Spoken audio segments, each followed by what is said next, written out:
ఈరోజు ఇక్కడికి విచ్చేసినటువంటి నందమూరి కుటుంబ అభిమాన సోదరులందరికీ, వేదికను అలంకరించినటువంటి పెద్దలందరికీ, ఈ చిత్రాన్ని ఆశీర్వదించడానికి ఇక్కడికి విచ్చేసిన ముఖ్య అతిథి మా బాబాయ్ నందమూరి బాలకృష్ణ గారికి అందరికీ స్వాగతం, సుస్వాగతం. గుహన్ గారు నాకు చాలా ఏళ్లగా పరిచయం. ఆయన కెమెరామ్యాన్గా ఉన్నప్పుడు మేమిద్దరం కలిసి బాద్షా అనే చిత్రం చేయడం జరిగింది. ఎంతో కష్టపడేటువంటి మనస్తత్వం కలిగిన కెమెరామ్యాన్ అయినా. ఎందుకంటే మేము బాద్షాలో బంతిపుల్ల జానకి అనే పాట షూటింగ్ చేయడానికి వెళ్ళినప్పుడు దాదాపు -16 డిగ్రీల సెంటిగ్రేడ్లో షూటింగ్ చేస్తున్నప్పుడు కేవలం ఆ పాట అంత అద్భుతంగా వచ్చింది అంటే దానికి కారణం కేవలం గుహన్ గారే. మేము అంటే ఆర్టిస్టులుగా మాకు కొంచెం వసతి కల్పిస్తారు.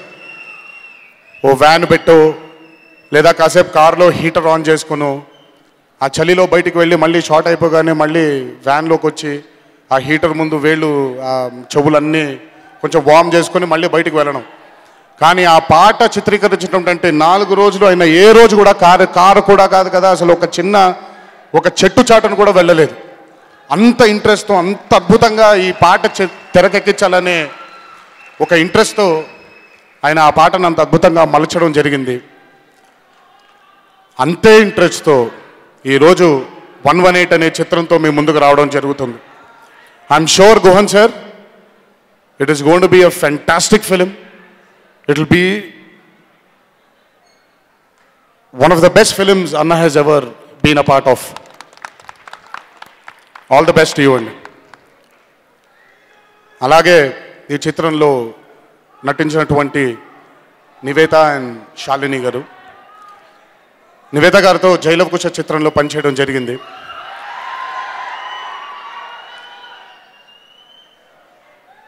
బై ద వే నేను ఈ చిత్రాన్ని చూడడం కూడా జరిగింది. ఒక సీన్లో నివేత చేసినటువంటి పర్ఫార్మెన్స్ నిజంగా నాకు తెలియకుండా, నా ప్రమేయం లేకుండానే నా కళ్ళలోంచి నీళ్లు బయటకు రావడం మొదలైంది. She is truly one of the best actors we have in this generation. Keep it going, Niveta. Many more to come your way. And అలాగే శాలిని గారు ఆవిడ పోషించినటువంటి పాత్రలో ఎంతో హుందాగా, ఎంతో సపోర్టివ్గా ఆవిడ అన్న పక్కన ఆవిడ కూడా పర్ఫామ్ చేసి ఈ చిత్రంలో ఆవిడ యొక్క కష్టాన్ని కూడా జోడించి ఈ చిత్రం విజయానికి ఆవిడ కూడా రేపు పొద్దున ఒక ముఖ్యమైన కారణం అవ్వబోతున్నారు. Congratulations Shalini, and many more to come your way as well. All the best. అలాగే ఈ చిత్రంలో పనిచేసినటువంటి ఎంతోమంది సాంకేతిక నిపుణులు, వాళ్ళందరూ కూడా వారి యొక్క బాధ్యతని ఈ చిత్రానికి జోడించి ఈ చిత్రం కృషికి వాళ్ళు కూడా, ఈ చిత్రం యొక్క విజయానికి వాళ్ళు కూడా వాళ్ళ కృషిని అందించినందుకు నిజంగా వాళ్ళందరినీ మనస్ఫూర్తిగా నా ధన్యవాదాలు తెలియజేస్తున్నాను. అండ్ అలాగే మహేష్ గురించి నేను ఎంత తక్కువ మాట్లాడితే అంత మంచిది. ఎందుకంటే లేకపోతే మామూలుగా మహేష్ గురించి నేను మాట్లాడితే సెల్ఫ్ డప్పా కొట్టుకున్నట్టు అవుతుంది. మాకు బాగా కావాల్సినటువంటి వ్యక్తి. ఈ చిత్రం ద్వారా ఒక అద్భుతమైన విజయాన్ని సాధించి ఇంకెన్నో మంచి చిత్రాలు తీయడానికి తన పరంపరని ఈ చిత్రం ద్వారా మొదలుపెట్టాలని ఆ దేవుణ్ణి మనసారా కోరుకుంటున్నాను. ఇక మా అన్నయ్య,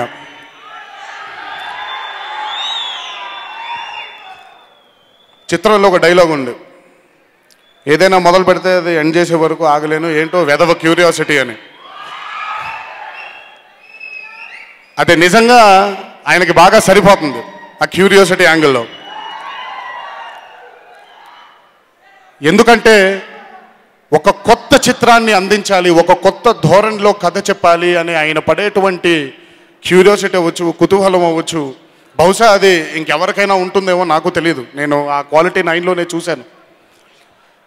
ఈ చిత్రంలో ఎంతో అద్భుతంగా అంటే నాకు తెలిసి ఇప్పటిదాకా ఆయన చేసినటువంటి అన్ని చిత్రాల్లో నాకు బాగా నచ్చేటువంటి చిత్రం ఇది. ఆయన చేసినటువంటి పర్ఫార్మెన్స్ అవ్వచ్చు,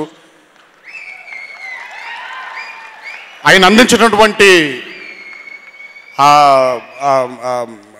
ఆ సపోర్ట్ అవ్వచ్చు, డైరెక్టర్ గారికి కానివ్వండి, ప్రొడ్యూసర్ గారికి కానీ, ఎంతో మనస వాచ కర్మణ ఒక నటుడు కంప్లీట్గా ఈ వెంట్రుక దగ్గర నుంచి కింద వేలు బొటన వేలు వరకు కూడా కంప్లీట్గా సరెండర్ అయిపోతే కానీ అటువంటి పర్ఫార్మెన్స్ చేయడం కుదరదు. అండ్ హ్యాట్స్ ఆఫ్ కళ్యాణ్ అన్న, ఈ చిత్రం నిజంగా ఒక అద్భుతమైన విజయం చేకూరుతుందని, ఇంకెన్నో మంచి చిత్రాలు మీరు చేయడానికి ఈ చిత్రం మిమ్మల్ని ప్రోత్సహిస్తుందని ఆ దేవుణ్ణి మనసారా కోరుకుంటున్నాను. ఈరోజు ఇంకొకసారి ఇక్కడికి విచ్చేసి మమ్మల్ని ఆశీర్వదించడానికి వచ్చినటువంటి బాబాయిని ఇంకొకసారి మనస్ఫూర్తిగా కృతజ్ఞతలు అందజేస్తూ, ఈ చిత్రం విజయం తర్వాత ఇంకెన్నో మాట్లాడుకుందాం. అప్పటి వరకు మీరు ఓపిక పట్టండి, ఇంకెంతో దూరం లేదు. మార్చి 1వ తారీఖు ఈ చిత్రం విడుదల అవ్వబోతుంది. అందరూ ఈరోజు మమ్మల్ని ఆశీర్వదించడానికి వచ్చిన ఇంకొకసారి అభిమాన సోదరులందరికీ శిరస్సు వంచి పాదాభివందనం చేసుకుంటూ, మీరు మీ ఇళ్ళకి జాగ్రత్తగా వెళ్తారని, మీ తల్లిదండ్రులకి మీ కుటుంబ సభ్యులందరి పట్ల మీరు బాధ్యత వహిస్తారని ఆ దేవుని మనసారా కోరుకుంటూ, నెమ్మదిగా వెళ్ళండి, కంగారు లేదు. గమ్యం ఎంత దూరమైనా పర్లేదు, నిలకడగా వెళ్ళడం నేర్చుకోండి. ఒకసారి మీ అందరికీ గుర్తు చేస్తూ, జై ఎన్టీఆర్, జోహార్ హరికృష్ణ.